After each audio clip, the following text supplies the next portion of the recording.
Hello aspirants, I hope you all good. आज हम लोग कुछ तो प्लेसेज इन न्यूज के बारे में पढ़ेंगे। ओके। क्योंकि अगर आप लास्ट टाइम देखोगे यूपीएससी का, तो वो कहीं ना कुछ प्लेसेस को लेकर किस कंट्री से रिलेटेड है, या फिर वो जो एरिया है वो किस वजह से न्यूज में है। लाइक हो सकता है कि वहाँ पर जो आर्मी है उसने क्या किया है, गवर्नमेंट का तख्ता पलट कर दिया है, या फिर हो सकता है वहाँ पर किसी ड्रॉट की वजह से, या किसी बाढ़ की वजह से वहाँ पर जो लोग हैं वो वहाँ से पलायन कर गए हैं, भाग गए हैं। ठीक है, उस वजह से हो सकता है, या फिर किसी वॉर की वजह से हो सकता है। ठीक है। तो इस तरीके से कुछ न्यूज वो पूछ सकता है, लाइक प्लेसेस के बारे में। ठीक है, एक तो वो देखेंगे, प्लस हम बात करेंगे स्टार्टिंग में पहले ऑर्गेनाइजेशन के बारे में। कुछ ऑर्गेनाइजेशंस हैं, लाइक अगर आप बात करोगे यूएनजीए हो गया, जनरल असेंबली, सिक्योरिटी काउंसिल की बात कर ली, ब्रिक्स के बारे में बात कर लिया, ये जो कुछ ग्रुप्स हैं। ओके। तो उनके बारे में हम लोग बात करेंगे, क्योंकि कहीं ना कहीं ये जब न्यूज में आते हैं तो कुछ एक उसके अबाउट वाला पोर्शन जो होता है, जब आप हम लोग इसकी साइट खोलते हैं तो कुछ ना कुछ वहां से पूछता है। अभी मैं आपको क्वेश्चन दिखाऊंगा और बताऊंगा अभी। तो चलिए स्टार्ट करते हैं हम लोग।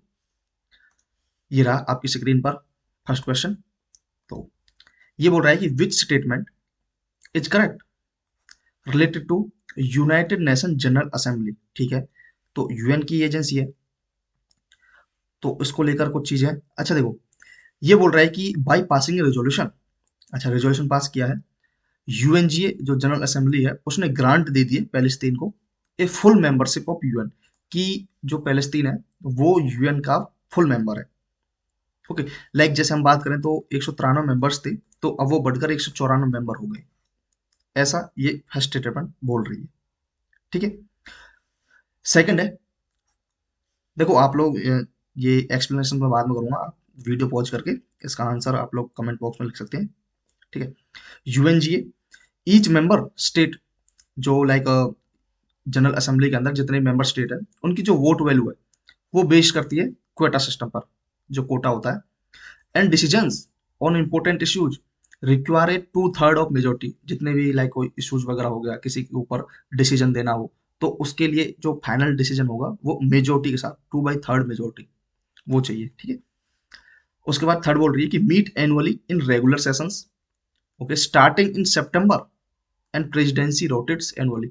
तो ये बोल रहा है कि हर साल मिलते हैं, रेगुलर सेशंस होते हैं इनके हर साल, और वो जो सेशन है वो स्टार्ट होता है सितंबर में।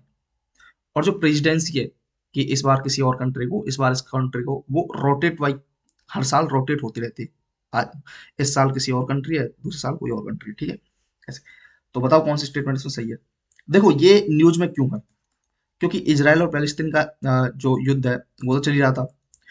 तो पैलेस्तीन ने यूनाइटेड नेशन जनरल असेंबली में उसके लिए, कि यूएन का मेंबर बनने के लिए बोला भी, तो उसको लेकर एक रेजोल्यूशन पास किया गया था जिसमें वोटिंग भी हुई। तो यूएन के 75% मेंबर्स ने इसके फेवर में वोटिंग भी की है। जो यूएसए है और इजराइल, इन दो कंट्रीज ने क्या किया है, अपोजिट में वोटिंग करी है। ठीक है। अब यहाँ पर क्या हो रहा है, देखो फर्स्ट स्टेटमेंट बोल रही है कि उसने ग्रांट कर दिया, तो नहीं भाई, अभी ग्रांट नहीं किया है। UNGA not grant Palestine a full membership, grant नहीं दिए फुल मेंबरशिप। हाँ, ये रिकॉग्नाइज कर दिया है कि वो मीटिंग्स वगैरह में पार्टिसिपेट कर सकता है Palestine as a UN member. ठीक है। तो ग्रांट नहीं दिया उसे भी। हाँ, 194 वाले ये सही है कि 193 से 194 हो गई, ये भी ठीक है। बट ग्रांट नहीं दिया है उसे, कोई फुल मेंबरशिप नहीं मिली है। ठीक है। तो फर्स्ट स्टेटमेंट रॉन्ग होगी। सेकंड है कि जो यूएनजीए है, ईच मेंबर स्टेट जो वैल्यू है बेस्ड ऑन कोटा, क्या कोटा पर डिपेंड नहीं। अच्छा, मैंने आपको एक और ऑर्गेनाइजेशन के बारे में बताया था, आईएमएफ के बारे में।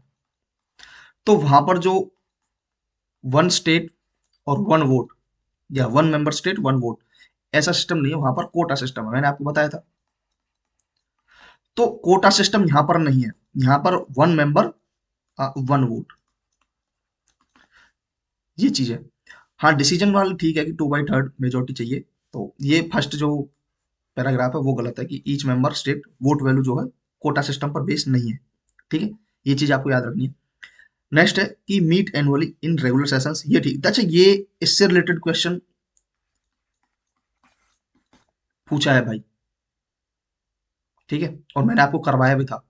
जिसमें बोला गया था कि वो मई से जुलाई के बीच में उनका सेशन जो है वो होता है।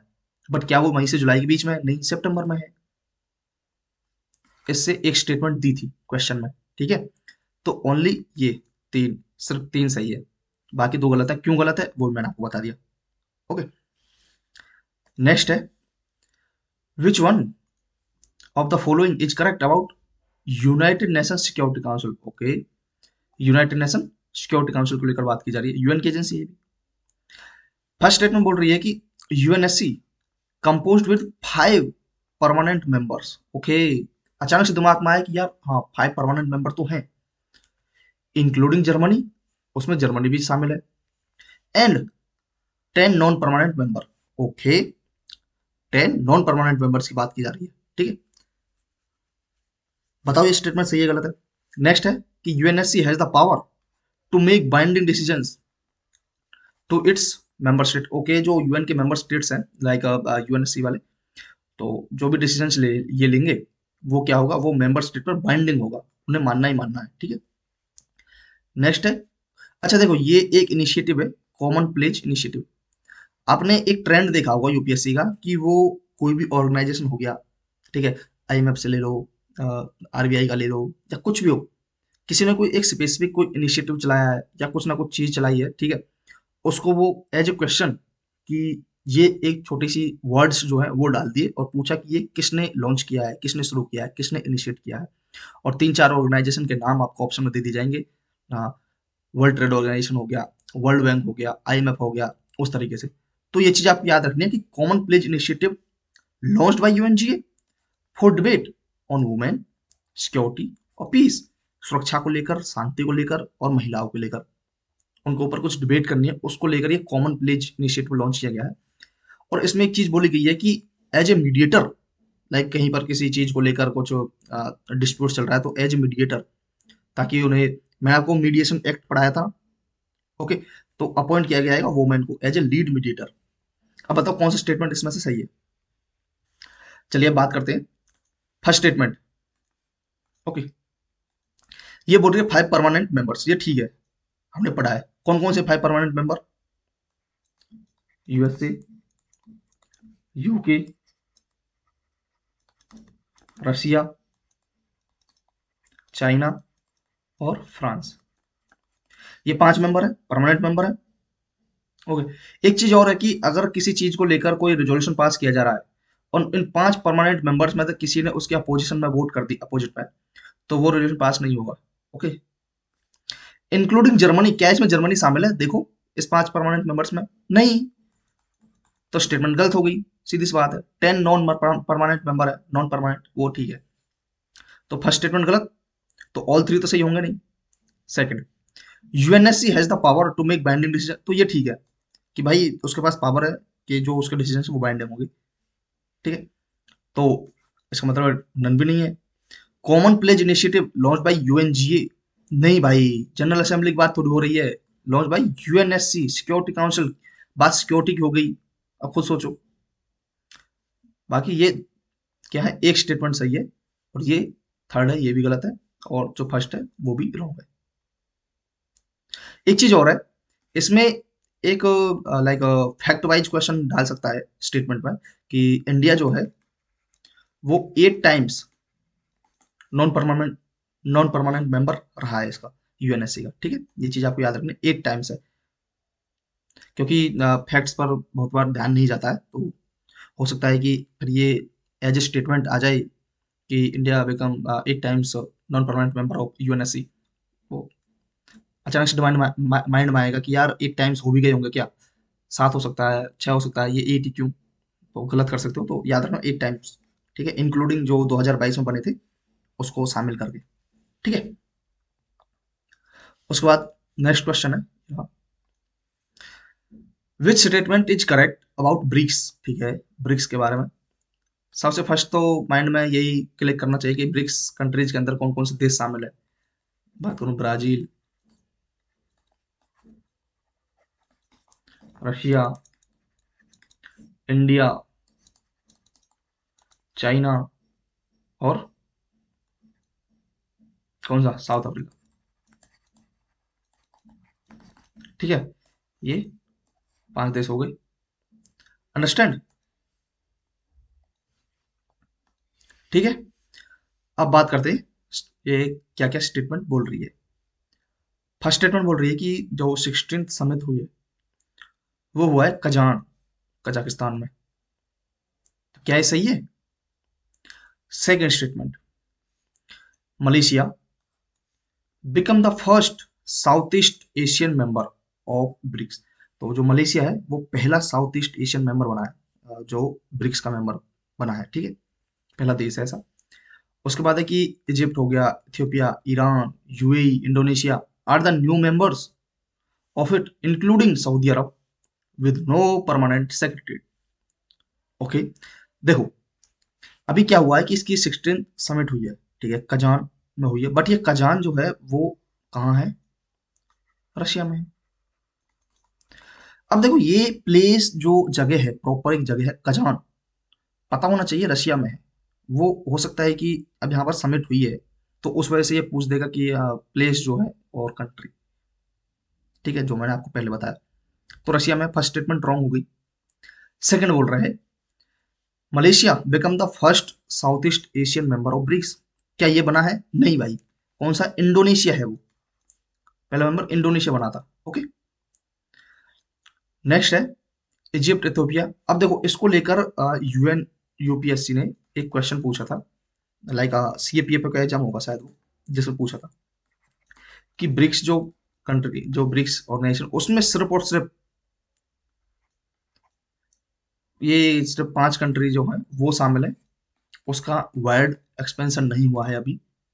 उस तरीके से वो स्टेटमेंट थी, तो वो स्टेटमेंट रॉन्ग थी, क्योंकि इनके अलावा उसमें और कंट्रीज भी शामिल है, क्योंकि ऐड हो गई है। इजिप्ट हो गया, इथियोपिया, ईरान, यूएई, ये देश भी इसमें शामिल है, न्यू मेंबर्स।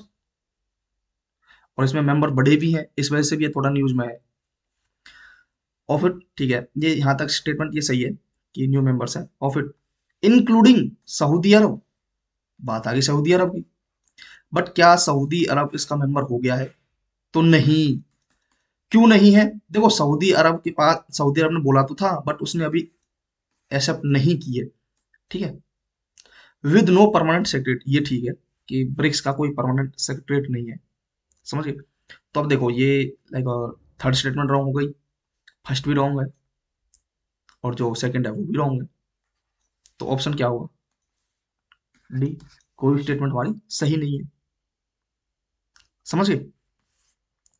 उसके बाद next question, choose the correct one about AUKUS. अच्छा ठीक है, ऑकस को लेकर ये भी न्यूज में ही भाई साहब रहा है, 2021 में बना था ये। ठीक है, तो 5 साल वगैरह पूरे हो गए हैं इसके, तो उस चीज को लेकर एट स्टार्टिंग ये बोल रहा है कि at starting, starting of announcement, जब इसकी अनाउंसमेंट वगैरह की चीजें की जा रही थी, only UK, USA, Australia are members of it.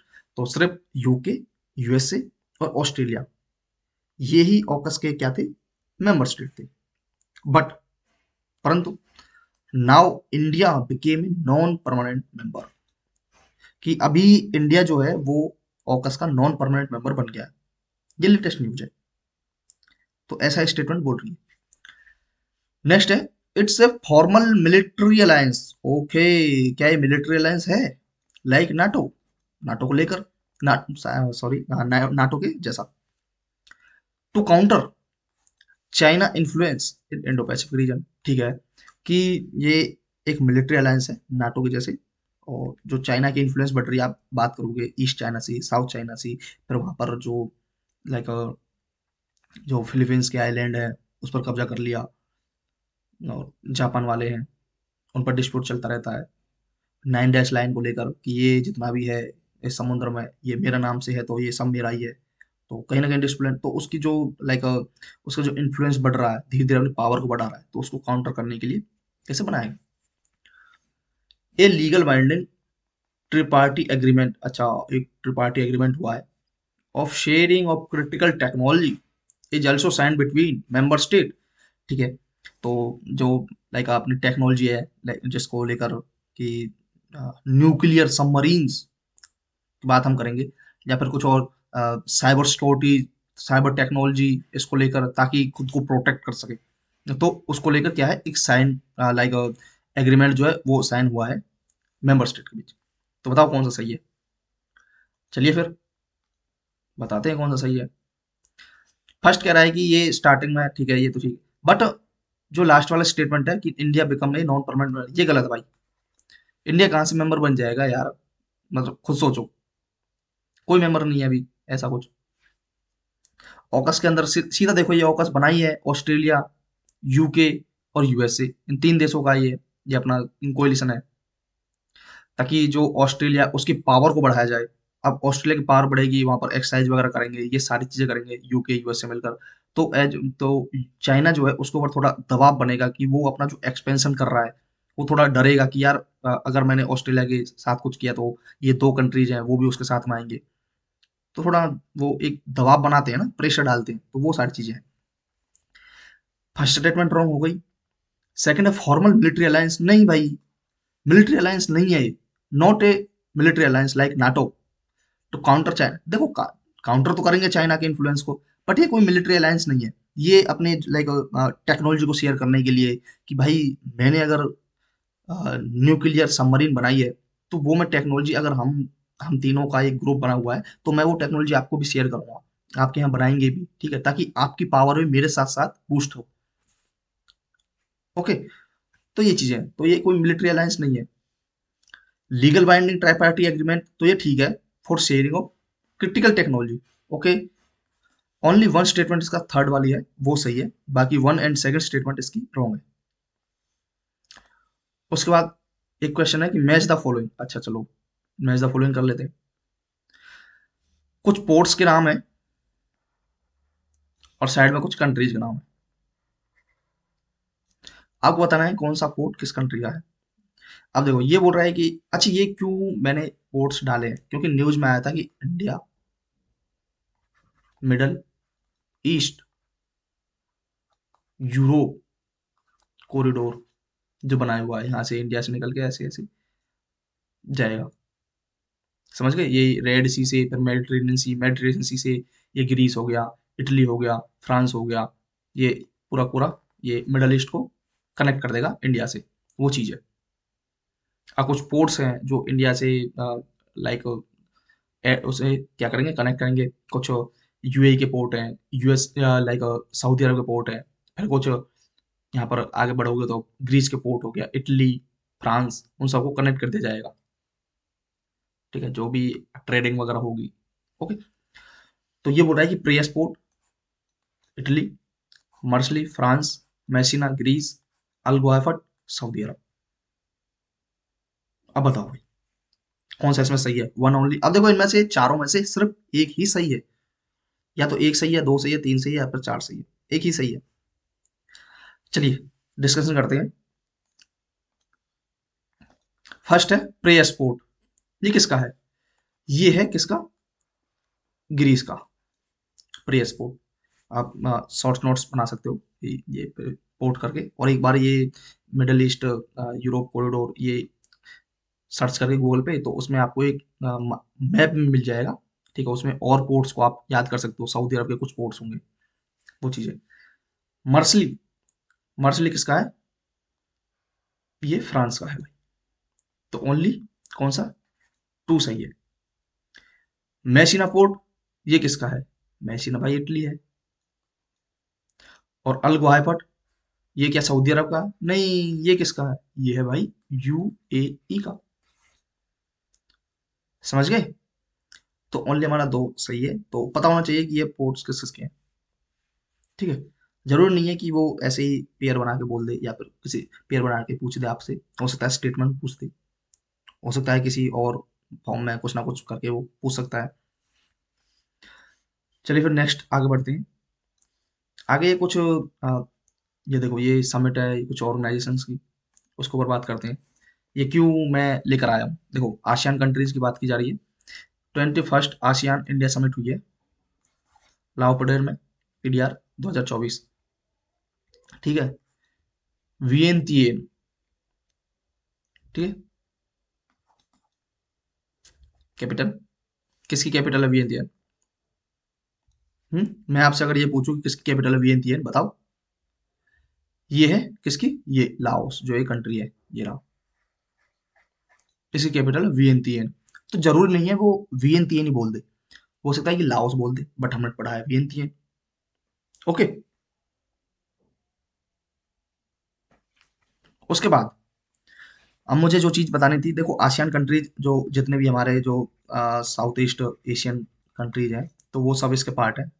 ठीक है, लाइक आप बात करो Myanmar, Thailand, Laos, Cambodia, Vietnam, Singapore, Malaysia, Indonesia, Brunei, ठीक है, फिलीपींस, ये सब। अब मुझे जो चीज आपको बतानी थी वो ये है कि एस्टेब्लाइज कब हुआ था 1967 में by Bangkok, in Bangkok, Bangkok declaration sign जो किया गया था, या आसियान डिक्लेरेशन जो बोलते हैं, तो 1967 में हुआ बैंकॉक डिक्लेरेशन से, बाई 5 कंट्रीज। अच्छा, उस टाइम जो है 5 मेंबर्स थे जब ये बनाया गया था, बाद में ऐड हुए, कोई 1995 में हुआ है, कोई 1997 में, लाइक 1997 95 समथिंग लास्ट था, उसके बाद नहीं है शायद। ठीक है, तो 5 मेंबर्स थे उस टाइम। वो आपको याद रखना है कि वो एक स्टेटमेंट बना के दे देगा कि 5 मेंबर्स में कौन कौन शामिल नहीं है या कौन कौन शामिल थे, वो चीज़ आपको पता होनी चाहिए। जैसे मैं बात कर रहा हूँ 5 मेंबर्स, इंडोनेशिया, ओके, ये रहा, मलेशिया, ओके, ये भी इसके पास में ही है, ये रहा, बिल्कुल मिलते जुलते ही है, Philippines, okay, Singapore and Thailand. अरे तीनों बिल्कुल ही यहाँ नीचे नीचे वाले देश हैं, तो ये तो आप पता कर सकते हो यार, नीचे बिल्कुल इंडोनेशिया है, मलेशिया है, बिल्कुल जस्ट में, साइड में ये रहा क्या, फिलीपींस, फिलीपींस ये रहा ऊपर, ठीक है, ये हो गया, सिंगापुर ये रहा बिल्कुल कोने में, ओके, ये रहा, और थाईलैंड, थाईलैंड तो अपना नीचे है ही है, थाई मसाज, याद आ गया? ठीक है, तो ये 5 मेंबर्स थे जो साइन किया था उन्होंने। उसके बाद जो मुझे एक चीज और बतानी है कि जो आसियान फ्यूचर फोरम है, ठीक है, उसको लेकर, अब भाई जब आसियान को लेकर बात की जा रही है, तो आसियान के अंदर कुछ भी फोरम वगैरह है या फ्यूचर फोरम है, कुछ और चीज उससे रिलेटेड है, तो वो न्यूज में आए, आए चाहे ना आए, बट भाई यूपीएससी को तो माइंड गेम आपको पता होना चाहिए कि वो कुछ ऐसी चीज पर फोकस करेगा कि यार ये बच्चों को नहीं पता होगी, क्योंकि वो न्यूज में भी नहीं थी और ना ही न्यूज़पेपर में थी। तो आप जब ऑफिशियल वेबसाइट पर जाओगे तब आपको मिलेगा कि आसियान फ्यूचर फोरम, ठीक है, ये क्या है, इसका एक फाउंडिंग मेंबर, इंडिया जो है फाउंडिंग मेंबर है आसियान फ्यूचर फोरम का। अब एक माइंड में आएगा कि यार आसियान का पार्ट तो इंडिया है नहीं, कंट्री जो उसमें शामिल है, तो आसियान फ्यूचर फोरम का पार्ट भी नहीं वो, आसियान फ्यूचर फोरम जो है उसका फाउंडिंग मेंबर भी नहीं होगा इंडिया, तो सीधी सी बात है। तो ये चीज क्या है, ये गलत हो जाएगा स्टेटमेंट, आपको पता होना चाहिए आसियान फ्यूचर फोरम में क्या है, इंडिया जो है उसका एक फाउंडिंग मेंबर है, ठीक है, फ्यूचर फॉर्म इनिशिएटिव। उसके बाद एक चीज और है कि आसियान कोऑर्डिनेटिंग काउंसिल, ठीक है भाई, जब भी लाइक कोई आसियान की मीटिंग्स वगैरह होती हैं, तो उसमें एक कोऑर्डिनेशन काउंसिल है, जिसमें अलग अलग कंट्री जो मेंबर स्टेट है उनके जो फॉरेन मिनिस्टर्स हैं वो शामिल होते हैं, उनसे बनी हुई होती है, और वो क्या करते हैं, मिलते हैं, मीटिंग करते हैं अपनी, एटलीस्ट ट्वाइस, 2 बार साल में, 2 बार। ये देखो ये meet at least twice a year to prepare the ASEAN summit. अब जैसे मान चलो यहाँ पर मैं एग्जांपल बताऊं कि वियंतियन में आसियान समिट हुई लाओस के अंदर, तो क्या किया है कि उन्होंने इससे पहले एक मीटिंग की, मीटिंग में जो अलग अलग कंट्रीज है, लाइक जो आसियान के देश हैं, उन्होंने क्या किया, इनके जो जो फॉरेन मिनिस्टर्स हैं, उन्होंने मीटिंग की और उन्होंने प्रिपेयर किया कि क्या क्या चीजें होनी चाहिए समिट के अंदर। तो एटलीस्ट ट्वाइस ए ईयर, 2 साल, लाइक एक साल में 2 बार मिलेंगे, मीटिंग करेंगे, समझ गए? क्वेश्चन आएगा कि आसियान जो कोऑर्डिनेशन काउंसिल है उसमें आसियान के जो फॉरेन मिनिस्टर्स हैं वो शामिल नहीं करके, हो सकता है वो कॉमर्स मिनिस्टर्स को ऐड कर दे, या फिर पीएम या फिर होम मिनिस्टर्स को ऐड कर दे, ठीक है, तो ये पता होना चाहिए। मुझे डर है इसका आसियान फ्यूचर फॉर्म का, जिसमें ये बोला हुआ कि इंडिया इसका फाउंडिंग मेंबर है, तो वो चीज़ पता होनी चाहिए, इंडिया इसका फाउंडिंग मेंबर है। वो पूछेगा, वो बोलेगा कि फाउंडिंग मेंबर नहीं है, ठीक है, या फिर किसी और कंट्री का नाम दे दे। आसियान का मोटो पूछ सकता है, one vision, one identity, one community. और 8 अगस्त जो है जब फैक्ट डालेगा तो वो इसको भी ऐड कर देगा कि 8 अगस्त जो है वो ऑब्जर्व किया जाता है आसियान डे, आसियान का दिन, 8 अगस्त, समझ गए? तो ये आसियान को लेकर बात थी कुछ। ये एक बात हो गई भाई, किसको लेकर, सार्क को लेकर। अब सार्क तो South Asian Association Regional Council Cooperation, sorry, ठीक है, और ये by president of Bangladesh Ziaur Rahman 1978 1985 में ये बना। ठीक है, ये चीज़ें आपको पता होनी चाहिए। कौन कौन से सेक्रेटरीट कहाँ है, काठमांडू नेपाल के अंदर। कौन कौन से कंट्रीज में शामिल है, 8 देश हैं सार्क के अंदर। अपने ही हैं भाई पास वाले जिनसे हम बॉर्डर शेयर कर रहे हैं, लाइक इंडिया, भूटान, बांग्लादेश, अफगानिस्तान, मालदीव, नेपाल, पाकिस्तान, श्रीलंका। ठीक है, म्यांमार इसमें शामिल नहीं है, आपको पता होना चाहिए, म्यांमार हो गया। ओके, तो ये है भाई सार्क को लेकर थोड़ी सी चीजें। उसके बाद है ये BIMSTEC, Bay of Bengal initiative. ठीक है, multi sectoral technical educational cooperation. तो इस चीज को लेकर कुछ बातें हैं। देखो सेक्रेटरीट है इसका ढाका के अंदर। देखो ये याद रखना, बिम्स्टेक का ढाका में है और सार्क का कहाँ है, काठमांडू, नेपाल। समझ गए। बिम्स्टेक के अंदर एक एक्सरसाइज की जाती है, बिम्स्टेक डिजास्टर मैनेजमेंट एक्सरसाइज। तो ये आपको पता होना चाहिए कि ये बिम्स्टेक एक्सरसाइज होती है। 7 कंट्रीज हैं, ये देखो, नेपाल, भूटान, इंडिया, म्यांमार, बांग्लादेश और श्रीलंका। उसके बाद थाईलैंड। अब देखो फिर यही गड़बड़ होगी कि यार सार्क के अंदर तो मालदीव था, यहाँ थाईलैंड है, तो वो चीज़ पता होनी चाहिए भाई। बाकी सब कंट्री सेम है, यहाँ थाईलैंड ऐड है और वहाँ क्या था, मालदीव और अफगानिस्तान। मालदीव और अफगानिस्तान, इसमें अफगानिस्तान नहीं, मालदीव भी नहीं है, थाईलैंड है। अभी लेटेस्ट में क्या हुआ, फर्स्ट समिट जो हुई थी वो थाईलैंड में हुई थी, और Thailand is a current chair. अब ये थोड़ी सी चीजें हैं भाई, 1997 बैंकॉक डिक्लेरेशन से ही बना था बिम्स्टेक जो है। ये रहा bay of Bengal initiative for multi sectoral technical economic cooperation. Importance तो भाई यही है कि 6 फोकसेज है ट्रेड को लेकर, technology, energy, transport, tourism, fisheries. ये आपस में देश जो है, जैसे आपने बहुत बार देखा होगा, जैसे नेपाल है लैंड लॉक कंट्री है, भूटान है लैंड लॉक है। तो हम क्या करते हैं, इनको अपने पोर्ट का एक्सेस देते हैं। जैसे मान चलो यहाँ ये पोर्ट है, लाइक वेस्ट बंगाल के अंदर। ठीक है, ये पोर्ट कोलकाता पोर्ट हो गया। ओके, वो क्या है, वो उनका नजदीक पड़ता है। तो जिन अगर इनको ट्रेड करना है किसी और कंट्री के साथ, अपना कंट्री किसी और देश में अपना सामान भेजना है, तो वो क्या करते हैं, हमारे पोर्ट का एक्सेस लेते हैं और यहाँ से भेजते हैं, इस तरीके से। ठीक है, तो एक चीज और दे रखा है कि 1/4 of the world traded goods cross the bay every year. हर साल भाई इससे मतलब 1/4 ऑफ द वर्ल्ड का ट्रेड जितना होता है उसका 1/4 यहाँ से क्रॉस होके जाता है। अब चाहे तो ये यहाँ से चले जाए ऐसे, या फिर कुछ कंट्रीज के कुछ ऐसे निकल के जाते हैं, जहाज वगैरह होते हैं। ठीक है, तो ये कुछ ऑर्गेनाइजेशन है। आगे भी हम लोग बात करेंगे, कुछ और ऑर्गेनाइजेशन है। ठीक है, तो आज की वीडियो यहीं पर रोकते हैं, मिलते हैं हम लोग नेक्स्ट वीडियो में। और वीडियो अच्छी लगे तो प्लीज दोस्तों को शेयर भी करनी है। ओके, सब्सक्राइब भले ही मत करो, बट शेयर करो और लोगों का फायदा हो जाए। प्री एग्जाम वैसे भी नजदीक है, दिन घटते जा रहे हैं। ओके, चलो फिर कोई नहीं, मिलते हैं नेक्स्ट वीडियो में। Thank you, thanks for watching.